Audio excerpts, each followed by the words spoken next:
Thank you so much for checking out this free video. If you don't mind, please click like and subscribe. Punk on Raw, including the burials of SmackDown and Drew McIntyre.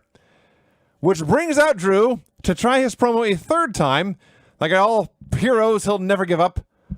And he cuts a promo that's like 90% babyface. Well, his gimmick is that he is a babyface who always tells the truth, but he does some diabolical But he's a dick about it. But, like, you can see, I mean, every show he comes out and he's cheered. Like, there's a large portion of the crowd that cheers him every single time. And he came out here and once again he told the truth. And as far as, like, a promo to try to rehabilitate himself in SmackDown after Punk and Roman Reigns buried him, I thought this was about the best promo you could possibly do. Yeah. And he got shots back at them. Cody and Fatu, he says, you should be banned from qualifying matches for attacking me like cowards. Sammy, you suffered broken dreams in Saudi Arabia. CM Punk and Roman Reigns. And the crowd starts chanting for the OTC. I was disappointed in them. They came off as insecure. You could talk about me whatever you want, but you made this show and this belt and this roster seem second rate.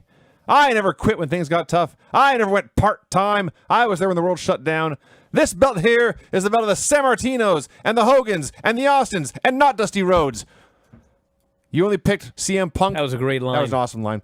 You only face CM Punk so you could face Fragile Phil, who's one bad fall away from his career being over. Without your army, I'd kill you. I've got an entire roster back here climbing over each other to get to the chamber and face me, the real main event of WrestleMania.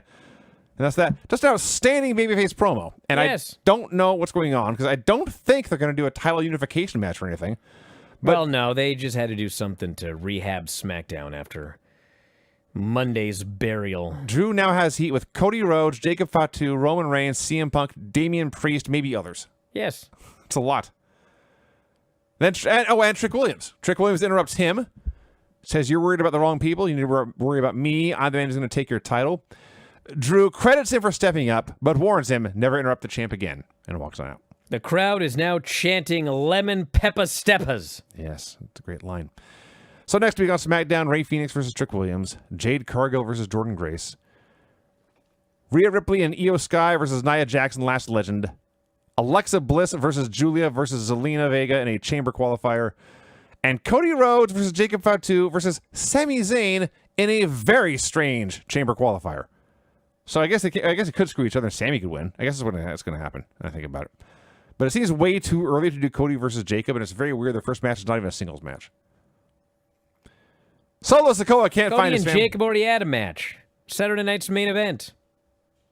Well, that was a match, technically. Well, yeah, a 50-minute brawl. It was an 18-minute brawl. It was awesome. I count that as a full match. Yeah. By the way, I was wrong. This main event actually was the worst match on the show. Right. It was just...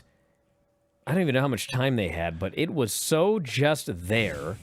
And then, holy fucking God almighty, at least he's a heel. They made Solo Sikoa look like the biggest fucking geek at the end of this match. It was crazy. They're going back and forth and nothing matters. It's just like, SmackDown main events are always like this. You wait the entire show, it's the biggest names, and then there's always going to be some angle or something, 99% of the time. Yeah. And so you just watch it, you're like waiting for something to happen. And believe it or not, of all times, that didn't happen here. And it doesn't happen here. They just did a very generic three-way. So, like, nobody was bad. But at the end, they're like doing a couple of things. And Alistair ends up sent out of the ring, okay? And Randy Orton is standing, and he's looking at where Alistair went, okay?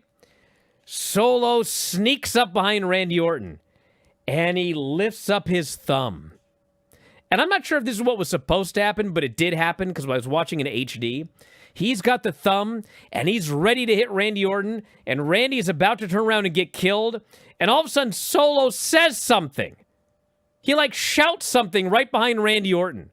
And you see Randy Orton, he furrows his brow, he realizes this fucker's behind him, and he just jumps backwards and RKOs him and pins him. I was like, oh my God. That was the dumbest motherfucker I've seen in wrestling in a year.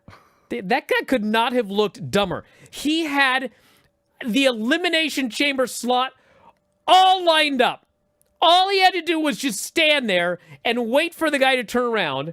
And like an idiot, he yelled something and alerted him that he was behind him. and Randy RKO'd him. I died watching this. I watched it again and again and again.